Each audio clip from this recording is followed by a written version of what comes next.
wabarakatuh. Hamdan wa syukran lillah, salatan wa salaman ala rasulillah, amma ba'd. Sahabat Fatayat, bagaimana kabarnya? Masih semangatkah ibadah puasanya atau sudah luluh? Alhamdulillahirabbil alamin. Pada pertengahan bulan Ramadan ini kita masih diberikan kekuatan, kesehatan dalam menunaikan ibadah puasa pada siang hari dan melakukan sholat tarawih pada malam hari, semata-mata karena imanan wahtisaban, yakni penuh keyakinan semata-mata karena Allah dan hanya mengharapkan ridha dari Allah Subhanahu wa ta'ala, sehingga kita pun melakukan aktivitas amaliyah sehari-hari dalam bingkai keimanan dan ketakwaan. Berbicara bulan suci Ramadan, ada peristiwa penting di mana dalam ruang bersejarah, karena peristiwa tersebut menjadikan penentu kehidupan dunia selanjutnya. Al-Quran merupakan mukjizat terbesar yang diterima Nabi Muhammad SAW sebagai petunjuk umat manusia dalam mengarungi samudra kehidupan. Dalam sejarahnya, peristiwa nuzulul Quran, proses turunnya Al-Quran ada pada bulan suci Ramadan. Allah Subhanahu wa ta'ala berfirman dalam surat Al-Baqarah ayat 185. Bismillahirrahmanirrahim. Syahrul Ramadan alladzi unzila fihi al-Qur'an hudan lin-nas wa bayyinatin minal huda wal furqan, yang artinya bulan Ramadan adalah bulan di dalamnya diturunkannya Al-Quran sebagai petunjuk umat manusia dan penjelasan-penjelasan mengenai petunjuk itu, serta pembeda antara yang hak dan yang batil. Al-Quran secara keseluruhan, mulai dari ayat-ayatnya yang jelas sampai ayat-ayatnya yang sama, mulai dari yang nasih sampai mansukh, semuanya adalah memberikan petunjuk kepada umat manusia. Lebih lengkap Al-Quran dengan adanya bayyinat, yakni ayat-ayat yang menjelaskan tentang halal, haram, nasihat dan hukum. Sedangkan Al-Furqan adalah sesuatu yang membedakan antara yang hak dan yang batil. Menurut Imam Al-Qurtubi, mayoritas sebagian ulama sepakat Al-Quran diturunkan melalui dua tahapan.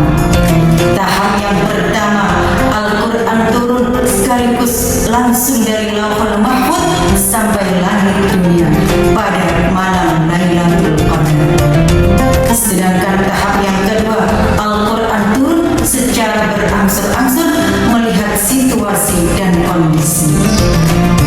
Mengingat bulan Ramadan adalah bulan yang mulia, bulan yang dimana diturunkannya Al-Quran, maka melalui bulan Ramadan ini, marilah kita jadikan momentum agar kita mampu berbanyak interaksi dengan Al-Quran. Dengan cara bagaimanakah kita memperbanyak interaksi dengan Al-Quran? Dengan cara memperbanyak membaca Al-Quran. Karena apa? Rasulullah sallallahu alaihi wasallam bersabda, "Afdalu ibadati ummati qiraatul Quran." Sebaik-baiknya ibadah umatku adalah membaca Al-Quran.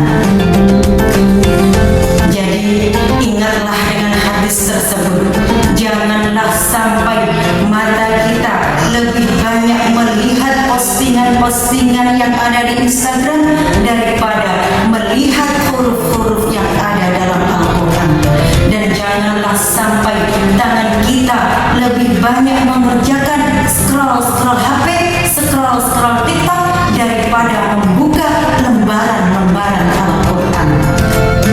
Oleh karena itu, marilah kita bersama memaknai nuzulul Quran dengan menjadikan Al-Quran sebagai pedoman hidup, Al-Quran sebagai sumber informasi, Al-Quran sebagai sumber motivasi, sumber referensi dalam sendi kehidupan kita. Jadikanlah Al-Quran sebagai sumber menebar kasih sayang antara sesama. Salatullahi wa salam ala man uhiyal Quran. Salatullahi wa salam ala man uhiyal Quran wa ahli baitihil kiram wa sahbihi dhawil Quran wa ahli baitihil kiram wa sahbihi dhawil Quran. Sahabat-sahabat yang dimuliakan Allah, janganlah kita lewatkan kebaikan-kebaikan, keberkahan-keberkahan yang ada pada bulan suci Ramadan ini. Rugilah kita apabila kita melewatkan keberkahan-keberkahan, kebaikan-kebaikan yang ada pada bulan suci Ramadan ini. Berdoalah dan memohon kepada Allah agar keberkahan-keberkahan, kebaikan-kebaikan yang ada pada bulan Ramadan ini singgah di hati dan jiwa kita. Amin amin ya rabbal alamin. Bagaimana sahabat? Mau berbagi interaksi dengan Al-Quran? Yuk, mumpung masih ada kesempatan, mumpung masih dalam bulan suci Ramadan, marilah kita tingkatkan bacaan-bacaan ayat suci Al-Quran, kita tingkatkan tadarus Al-Quran, kita kumandangkan ayat-ayat Al-Quran di rumah kita masing-masing. Janganlah sampai rumah kita sepi dari bacaan-bacaan ayat-ayat suci Al-Quran, dan janganlah sampai menyesal pada bulan yang penuh mulia ini. Kiranya hanya ini yang dapat saya sampaikan, mudah-mudahan bermanfaat. Usikum wa nafsi bitaqwallah. Wassalamualaikum warahmatullahi wabarakatuh.